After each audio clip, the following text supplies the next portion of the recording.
Democrat caught committing sex crime. Frank Skurlock, who is a Democratic New Orleans mayoral competitor, was supposedly discovered masturbating amid a Uber ride in California. The incident occurred not long ago. As indicated by the New York Post, a female Uber found Skurlock supposedly pleasuring himself while giving him a ride. He wasn't charged until August 31 because of inquiries identified with jurisdiction. The mayoral candidate, who is known for his trademark "Make New Orleans Fun Again," is booked for arraignment in Los Angeles criminal court on October 16. This is 2 days after the New Orleans mayoral primary. The driver told the specialists that she was driving, with Skurlock in the auto, close Santa Monica when she heard the traveler making commotions in the back seat. In the wake of pulling over and opening her traveler entryway, she discovered Skurlock sitting with his genitals in his hands. Subsequent to finding the mayoral competitor in this compromising position, she rushed to a service station and called the police. Skurlock professedly fled the scene. At the point when the police arrived, the driver drove them to the hotel where she picked up Skurlock. Santa Claus Monica Chief Deputy City Attorney Terry White revealed to the Times-Picayune, they went back to the hotel and were able to get a name. He proceeded, based on the name, they got a picture and put it in a photo lineup, and the driver identified him. On the off chance that Skurlock is discovered liable of the wrongdoing accusation of lewd conduct, he would be required to enlist as a sex wrongdoer in California. Obviously, this embarrassment could torpedo his future political aspirations. Skurlock has not said much in regards to the incident. As per the New York Post, he stated, "I have no idea what I'm being charged with." This isn't the first run through the hopeful experiences experienced issues with the law. In May, he was arrested at the Jefferson Davis statue in New Orleans at a protest the removal of the statue. He trusted that removing the statue would begin Civil War II. Right away, he was accused of hindering public passage, yet the charge was changed to attack. Afterward, a judge rejected his case. Skurlock is a local of New Orleans. He is the child of John Skurlock, the founder of Spacewalk Incorporated, which is an organization that manufactures bounce houses. This story is the most recent in a progression of sex embarrassments including Democratic government officials. Prior this month, Seattle Mayor Ed Murray was forced to resign after being blamed for sexually abusing a youngster. It was the fifth allegation of this sort was leveled against the troubled chairman. Murray has denied the assertions.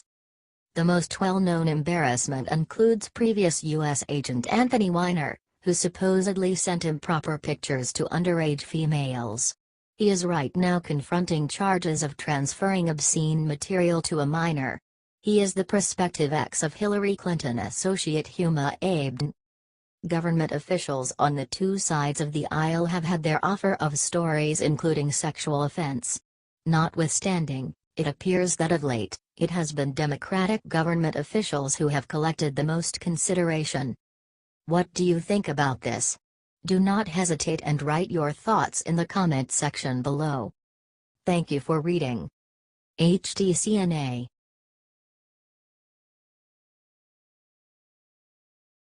This is huge. President Trump just opens a $971 million can of woo pass on Washington, budget proposes killing all funding for.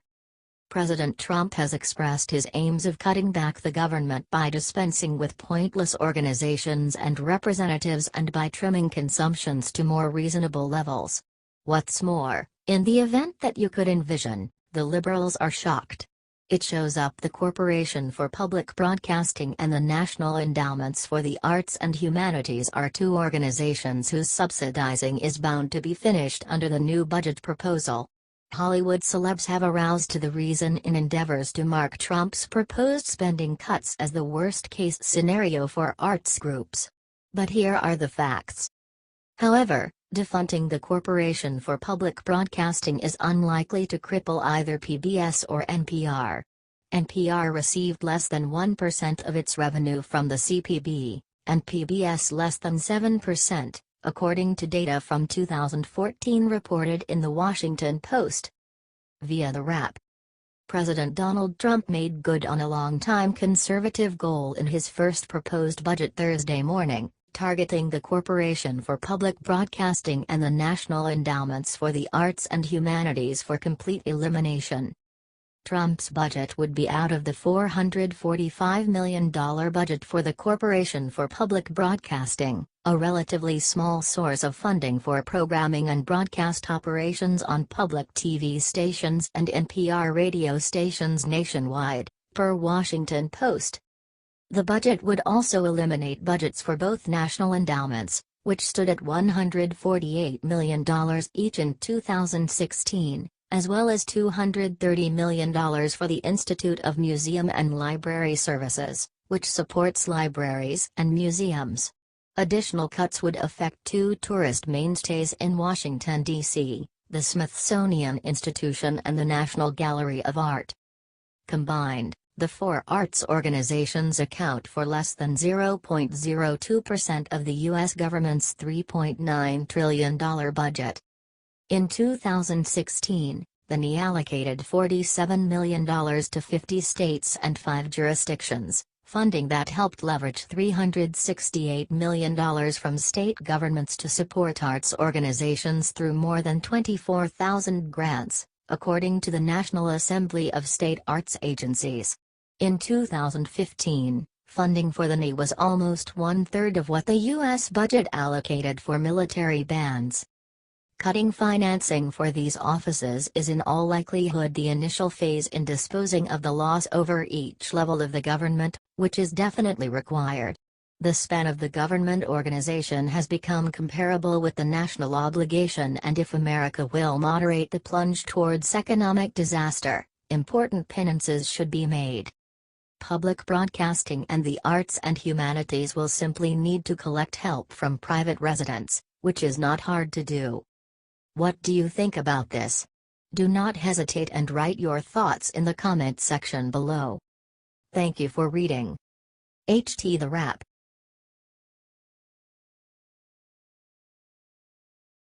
Former FBI Director James Comey just got humiliating news. Now he needs to. James Comey figured out how to put his FBI vocation in full self-destruct mode in simply under a year. Since it is altogether said and done, he is taking in a startling truth. It creates the impression that Comey does not have anybody on his side, politically. The right abhorrences him for dismissing any arraignment of Hillary Clinton, regardless of overpowering confirmation. The left aversions him the same amount of for not examining President Trump how they would have preferred. Presently, as per Politico, the former FBI director is, quite literally, struggling just to get people to listen to him. Comey flew out to give a convocation address at Howard University. After he made that big appearance, he attempted to get his speech out, as understudies persistently yelled him down. The protesters remained in the back of the auditorium at Howard with their clenched hands raised to the sky and sang "We shall not be moved," as Comey made that big appearance Friday. He scarcely got out a straightforward thank you to the college president before the verbal dissents began. Various chants were utilized as Comey stood unobtrusively at the front platform, sitting tight for the group to settle down. Chants of "No justice, no peace" could be heard all through the occasion, alongside "Get out Jim Comey, you're not our homie." Comey's endeavors to quiet the crowd just brought about further pestering. He stated, "I hope you'll stay to listen to what I have to say, and I just listened to you for 5 minutes." As you can envision, the endeavor fizzled, and an administrator stepped up to attempt and calm the situation. The administrator was additionally yelled down, and surrendered attempting to calm the unstable situation. The crowd stayed uncooperative. Legitimately. You would believe that the school would accomplish a comment the general population who were causing the ruckus from the occasion. Rather, there was no endeavor to expel the demonstrators. After at long last giving in, Comey started to talk, paying little heed to the protesters yelling out of sight. A lion's share of the general population there needed to hear Comey talk, in his eyes, yet the ones who didn't strive to disturb the event. The left trusts that Comey sold out them by not seeking after their outlandish cases concerning President Trump and Russia. In the meantime, they neglect to recognize the proof that he drafted a letter clearing Hillary Clinton of any wrongdoing in her server embarrassment before talking her. Comey figured out how to get his speech out, regardless of the possibility that it was suffocated around chants of white supremacy is not debate. He has planned to give a progression of lectures at Howard amid the 2017 to 2018 school year. The chances are this: things are not going to get considerably less demanding for the previous FBI director. By the day's end, he has nobody to fault yet himself. His unadulterated untrustworthiness has raised eyebrows on both the left and the right.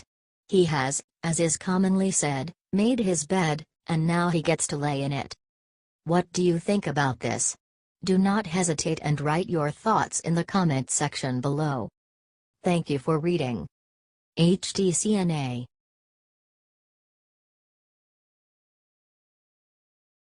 See who's just been indicted for obstruction of justice. FBI is in a blind panic. The FBI has had a troublesome time of it for a while. That is the kind of thing that happens when one gets included with corrupt people. For example, the Clintons and Mr. Obama. Obviously, it's the FBI's business to get involved with corrupt individuals, yet that ought to be from a place of enforcing the law, not one of giving things a chance to slide to profit political interests.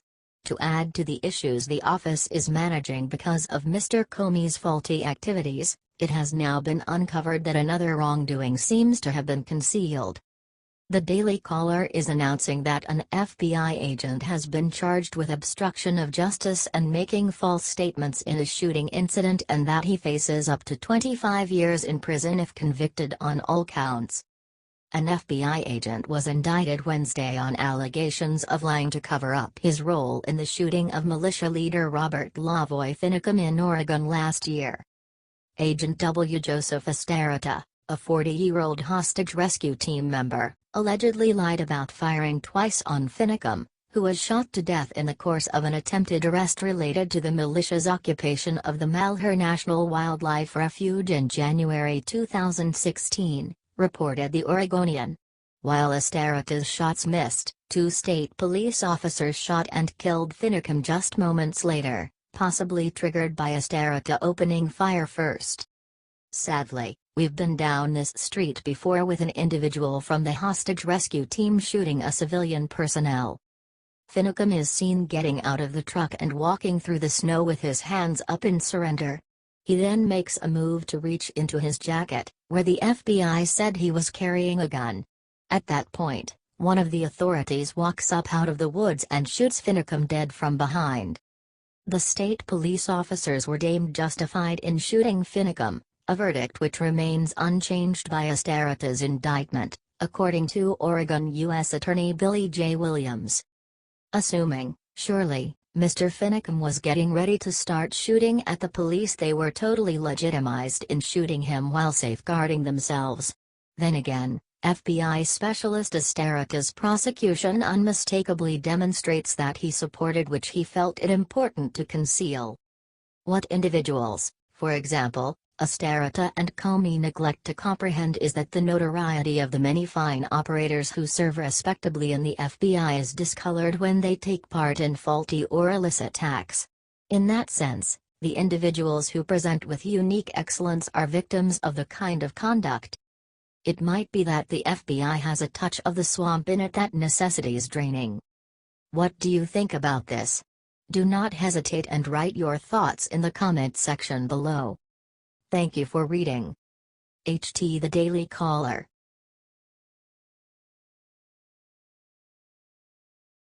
Shocking. FBI makes illegal move against President Trump, you'll be furious. Supporters of President Donald Trump have since a long time ago presumed that he faces profound resistance in Washington, D.C. One of the greatest wellsprings of resistance is the deep state, which is driven by the FBI.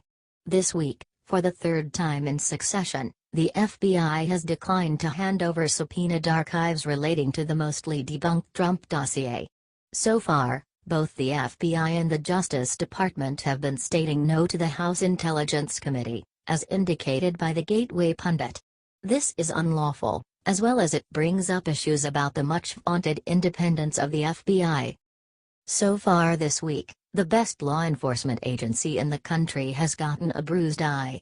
On Monday, previous Trump campaign manager, Paul Manafort, had his telephone lines tapped by the FBI. Some of these taped discussions could have included President Trump. Up until now, it gives the idea that the active Obama administration utilized a mystery court request to have Manafort kept an eye on. One of the main thrusts behind the greater part of this deep state interest is the now generally disparaged Trump dossier that purportedly suggests or demonstrates that President Trump is being blackmailed by Russian intelligence services. This dossier was assembled by previous MI6 operator Christopher Steele. Steele now works with opposition research association Fusion GPS. Fusion GPS likewise has connections to the Comrade autocracy in Venezuela and to the Russian attorney who apparently set a trap for Donald Trump Jr. amid a suspicious-looking meeting a year ago. As indicated by the Washington Examiner, House Committee Chairman Devin Nunes, RCA, originally set a September 1 deadline for production of the dossier documents. The FBI did not comply. Nunes then extended the deadline to September 14. The FBI did not comply. Then, Nunes extended the deadline again, to September 22. Now, again, the FBI has not complied. While a significant part of the Trump dossier is bizarre, it has impacted public policy. For example, before being fired, FBI Director James Comey referred to the dossier in a few briefings. Besides, now that Robert Mueller is examining some of President Trump's decisions, counting the terminating of Comey, the exceedingly lustful dossier is appreciating a moment life. Unless the full substance of this dossier is swung over to the House Intelligence Committee, at that point one is just left with the feeling that the FBI is attempting, frantically, to utilize this dossier as some sort of battering ram against the Trump White House. This story features not just the guileful energy of groups like Fusion GPS, yet additionally the way that in the present Washington, transparency is only a decent word that amounts to nothing. On the off chance that the Trump dossier is truly so touchy, at that point why keep it avoided the light of day? The Democrats have made a fiend's deal with the deep state out of their sheer contempt of Donald Trump. In the event that the deep state some way or another wins this war, at that point anticipate that the Democrats will endure under an engaged insight administration. The deep state needs to keep itself in power, and right now Donald Trump is a risk to that authority. What do you think about this? Do not hesitate and write your thoughts in the comment section below. Thank you for reading. HTCNA.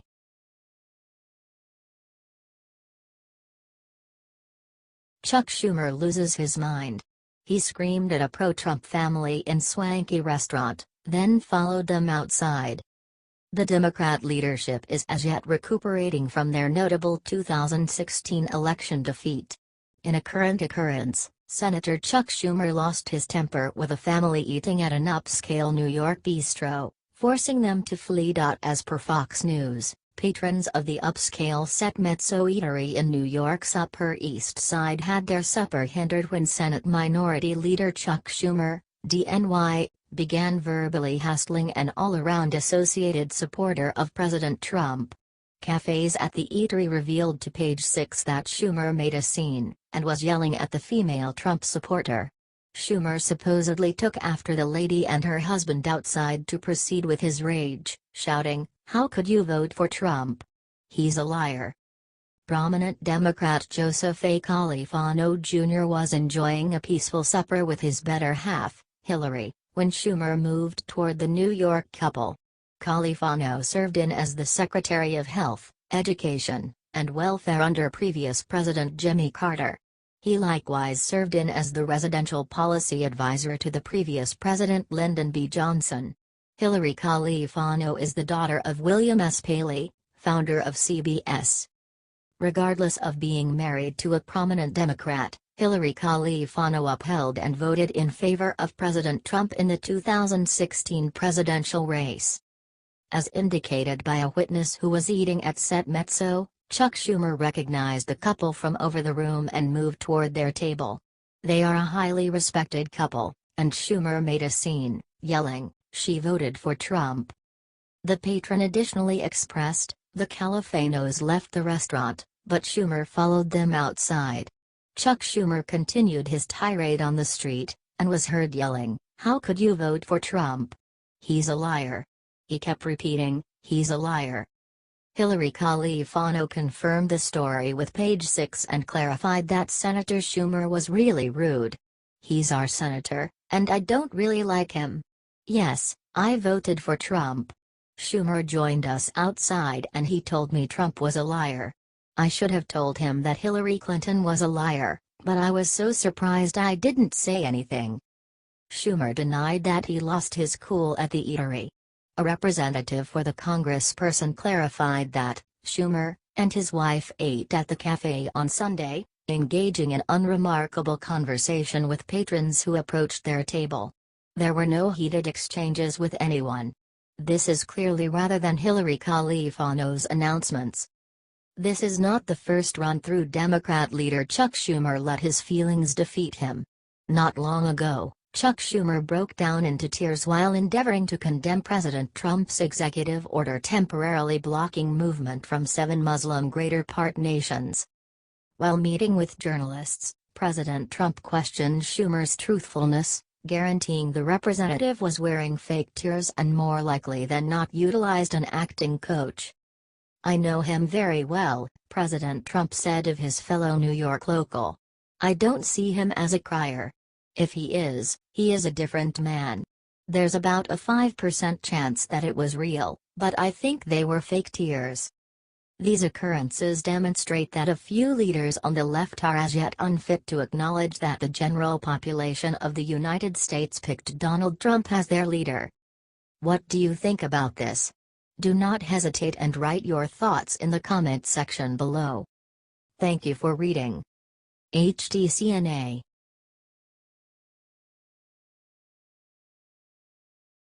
See what Mexico took away from America. President Trump is shocked.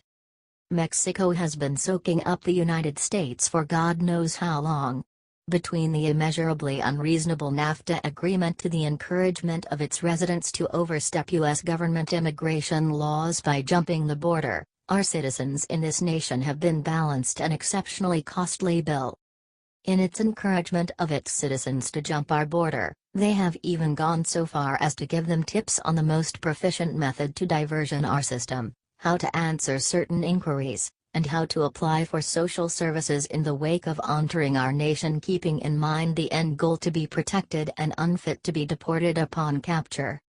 This kind of conduct with respect to the Mexican government, be that as it may, is only a glimpse of a larger problem. Mexico had consented to finance modifying and protect endeavors in Houston, Texas after the pulverization of Hurricane Harvey. In view of the seismic tremor off its southwestern drift, the administration there has chosen to repeal its guarantee of help. Via Daily Caller. In a wake of a massive earthquake that struck Mexico last week, Mexican officials decided to pulling aid to Hurricane Harvey victims in Texas, Reuters reported. The Mexican Foreign Ministry said in a statement Monday that after the earthquake, Mexico could no longer offer food, beds, generators, mobile kitchens, doctors, and other supplies that they initially planned to send. Given these circumstances, the Mexican government will channel all available logistical support to serve families and communities affected on national territory, the Mexican government said. At the time, the Mexican Consul General Francisco de la Torre Galindo said the collaboration between the U.S. and Mexico was needed. "The offer for help and collaboration recognizes a reality," said Galindo. "We live in the same neighborhood called North America. We cannot be distant neighbors, not anymore, not ever." Texas Governor Greg Abbott estimated that the damage sustained by Texas as a result of Hurricane Harvey ranges between $150 billion to $180 billion. President Donald Trump signed a $15 billion relief bill on Friday, which included a short-term suspension of the debt ceiling, a bipartisan deal he made with Democratic leaders Nancy Pelosi and Chuck Schumer. This circumstance might be more about the way that ICE operators are working extra minutes in catches and extraditions of illegal aliens than it is about seismic tremor casualties. Actually, it's a decent bet that Mexico is doing this as a kind of in-reverse comeuppance to Americans for the election of Donald Trump. Whatever the reason, I've additionally been an advocate of, on the off chance that you shake hands on something or guarantee something, you would do well to deliver. The long and shy of this story is that Mexico can't be trusted in even the empathetic department. What do you think about this? Do not hesitate and write your thoughts in the comment section below. Thank you for reading. HT The Daily Caller.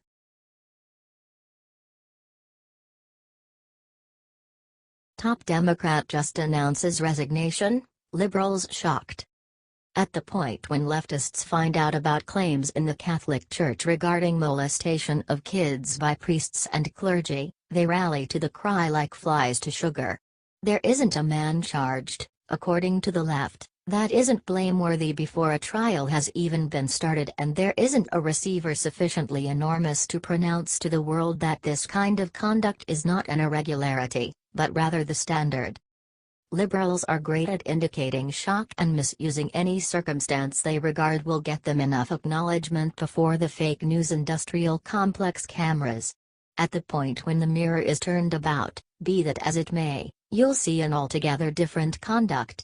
The crickets in the room will be louder than the terrified and overwhelming breathing as the liberals understand that another of their own has been outed.